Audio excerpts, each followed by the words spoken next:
Hello दोस्तों, मेरा नाम है पुजारी महादेव। आज मैं आप लोगों को जो टॉपिक सिखाऊंगा समझाऊंगा उस टॉपिक का नाम है एडमिशन ऑफ पार्टनर। तो आज हम लोग एडमिशन ऑफ पार्टनर का इंट्रोडक्शन वाला पार्ट सीखने वाले हैं। इंट्रोडक्शन, ठीक है। तो चलिए शुरू करते हैं। तो समझो कि फॉर एग्ज़ाम्पल ये है मिस्टर मोटू और ये है मिस्टर पतलू।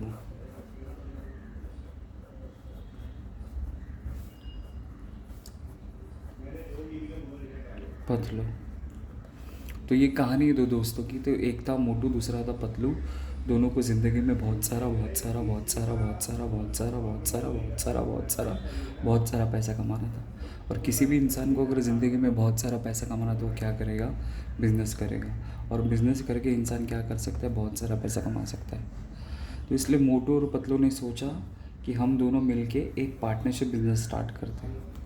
पार्टनरशिप बिज़नेस, तो पार्टनरशिप बिज़नेस वो बिज़नेस होता है जिसमें दो या दो से ज़्यादा लोग मिलके अगर बिज़नेस करेंगे, उस टाइप के बिज़नेस को बोला जाता है पार्टनरशिप बिज़नेस।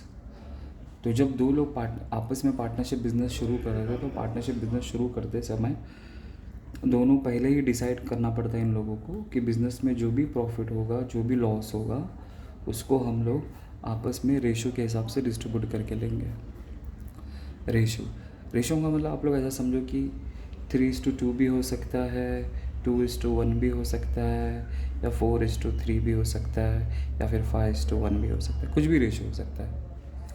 तो बेसिकली लोगों की मतलब ये रेशो का मतलब क्या दिखाता है कि बिज़नेस में अगर समझो प्रॉफिट होगा तो उसका 3 हिस्सा पहले पार्टनर को मिलेगा और 2 हिस्सा सिर्फ पतलू को मिलेगा। मतलब जिसका पहला नाम उसका पहला रेशो, जिसका दूसरा नाम उसका दूसरा रेशो।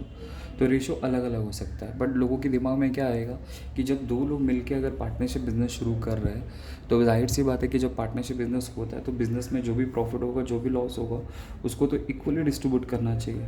इक्वली का मतलब होता है 1:1 रेशो।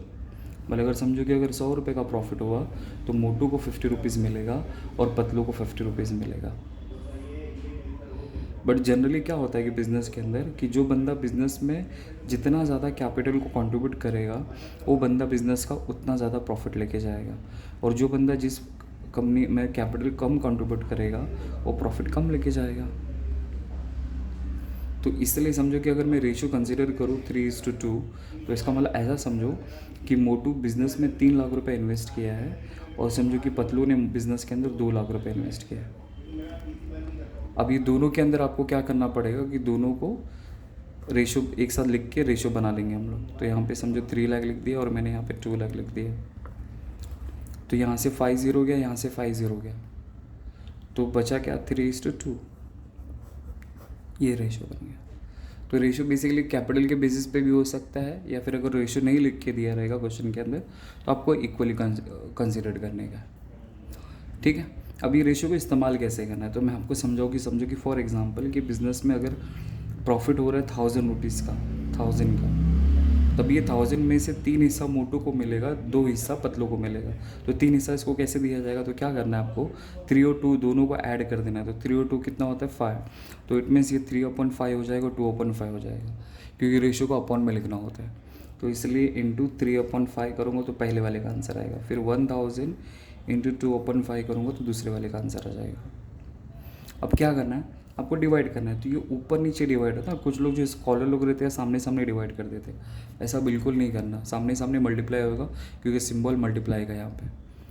तो आपको ऊपर नीचे डिवाइड करना है और सामने सामने आपको मल्टीप्लाई करना है। तो क्या 5 के टेबल में 10 आता है? हाँ आता है। कितनी बार पढ़ने पे? 2 टाइम पढ़ने पे। तो 5 2 ज़ा 10। अब ये 2 0 बचा, 2 0 मैंने ऊपर ले लिया। अब ये 200 हो गया। तो 200 को 3 से अगर मल्टीप्लाई करूँगा तो 600 आएगा। कैसे? 3 0 ज़ा 0, 3 0 ज़ा 0, 3 2 ज़ा 6। उसी तरह इसको भी अगर इसको डिवाइड करूँगा तो 200 ही आने वाला है, क्योंकि 5 2 ज़ा 10 और ये 2 0 लिख दिया। अब 2 0 ज़ा 0, 2 0 ज़ा 0, 2 2 ज़ा 4, 400 रुपीज़। इसका मतलब 600 मोटू को मिलेगा और 400 पतलू को मिलेगा। मैं उम्मीद करता आपको नहीं समझा रहेगा, तो मैं दूसरा एग्जांपल देके आपको समझाता हूँ। समझो कि बिज़नेस में प्रॉफिट हो रहा है समझो 3000 रुपीज़ का। अभी 3000 में से मुझे क्या करना है, पहले पार्टनर को बांटना है, तो 3000 इंटू 3/5, क्योंकि रेशो वही है 3:2, तो 3/5 पहले पार्टनर का होगा, 2/5 दूसरे पार्टनर का होगा। तो 5 6 30, अब ये 6 3 18, और यहाँ पे 2 0 बचा, यहाँ पे मैंने चिपका दिया। उसी तरह यहाँ पे करूँगा मैं 3000 इंटू 2/5, तो 5 6 30, 6 2 12, तो ये 1200 आ जाएगा। तो इसका मतलब मोटू को 1800 मिलेगा और पतलू को 1200 मिलेगा। बस, तो रेशियो को आपको हमेशा ऐसे डिस्ट्रीब्यूट करना है, जैसे प्रॉफिट हुआ उसी तरह लॉस भी हो सकता है।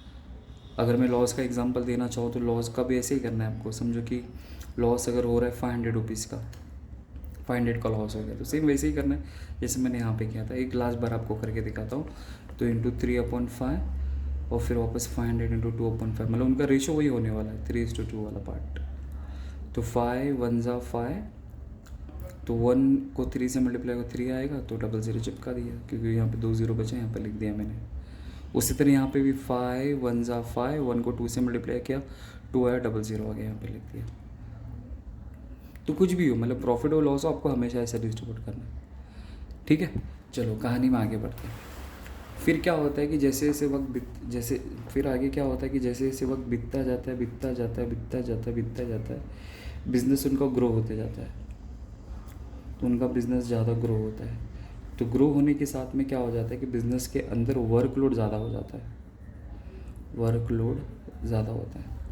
तो वर्कलोड ज़्यादा होने की वजह से क्या होता है कि वो दो जो ओल्ड पार्टनर्स थे, वो दोनों के दोनों अपने बिज़नेस को अच्छी तरह से हैंडल नहीं कर पा रहे थे, मैनेज नहीं कर पा रहे थे। तो अभी उनको अपने बिज़नेस को अच्छी तरह से क्या करना है, मैनेज करना है। तो अच्छी तरह से मैनेज करने के लिए क्या करना पड़ेगा, बिज़नेस के अंदर एक नया पार्टनर लाना पड़ेगा। क्योंकि बिज़नेस के अंदर जब एक नया पार्टनर आएगा तब क्या होगा कि काम 3 लोग में डिस्ट्रीब्यूट किया जाएगा। मतलब पहले जो वर्क था वो क्या होता था कि सिर्फ 2 लोग में डिस्ट्रीब्यूट होता था, एक मोटू और दूसरा पतलू। अब जो वर्क होगा उस वर्क को अब क्या करना पड़ेगा, 3 लोग को डिस्ट्रीब्यूट करना पड़ेगा, बराबर। तो जब वर्क 3 लोग में डिस्ट्रीब्यूट हो जाएगा तो लोग अच्छी तरह से काम कर पाएंगे, और तब जाके उनका बिज़नेस और ज़्यादा ग्रो कर सकता है और आगे बढ़ेंगे। फिर ज़रूरत पड़ेगी तो फिर आगे देखेंगे कि नया पार्टनर लाना है कि नहीं लाना है।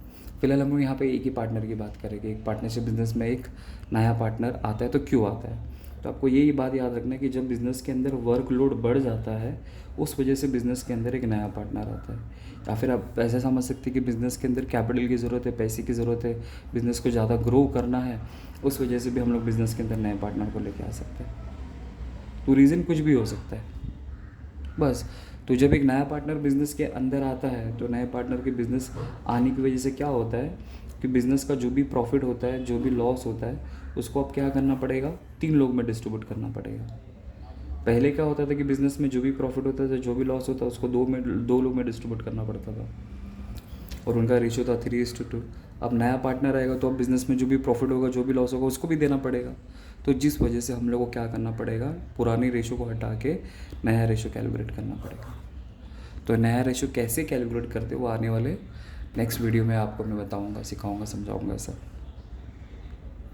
और फिर क्या क्या अकाउंटिंग ट्रीटमेंट होती है वो भी हम लोग नेक्स्ट लेक्चर में सीखेंगे। तो ये जस्ट इंट्रोडक्शन पार्ट था, तो वो मैंने आपको बता दिया। बस इतना सा आपको माइंड में सेट करना है एडमिशन ऑफ पार्टनर के लिए।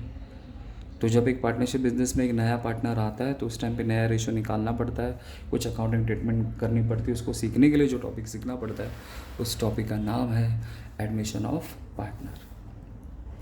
आई होप आपको समझा रहेगा। Thank you.